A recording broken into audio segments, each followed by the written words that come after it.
In the neon haze of early 1980s arcades, legends were born. Some pixelated, others whispered. One of the darkest among them is Polybius, a supposedly real arcade cabinet that appeared briefly in Portland, Oregon, before mysteriously vanishing. Its gameplay was said to be hypnotic, addictive, and psychologically disturbing. Some players claimed to suffer blackouts, seizures, amnesia, and terrifying visions after playing it.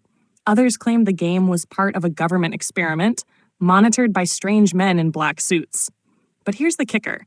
Polybius never officially existed. Not in any manufacturing record, catalog, or photo from the golden age of arcades. And yet, its legend refuses to die. The story of Polybius first gained widespread attention in the early 2000s on internet forums like coinop.org, where an entry described the mysterious game as being developed by a company called Sinneslöschen, German for sense delete.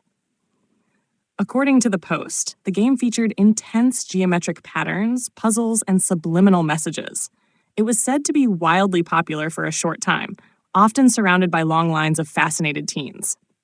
But soon after, complaints of severe side effects emerged: nightmares, dizziness, and even suicides. Then, just as suddenly as it appeared, the game vanished. That eerie blend of mystery, mind control, and retro gaming launched Polybius into internet immortality.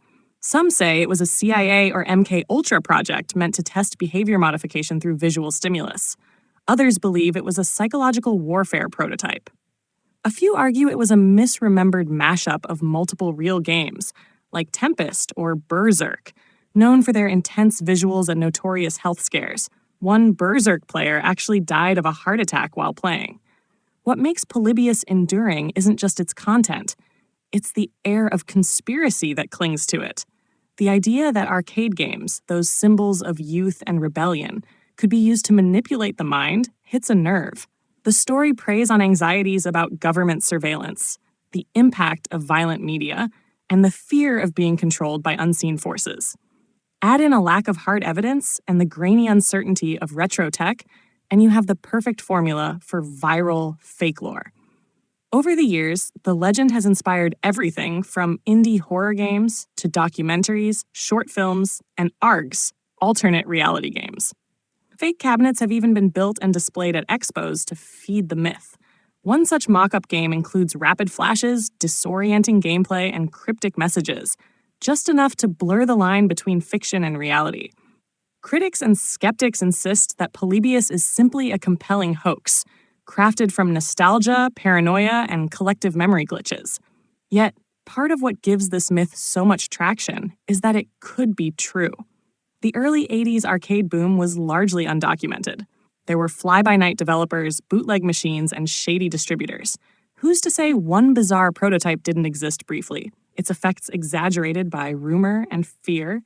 In today's digital world, where everything is tracked and logged, Polybius represents a ghost from an analog past, a mystery with no paper trail, no screenshots, and no final boss. Just whispers, warnings, and a feeling in the pit of your stomach that something isn't right.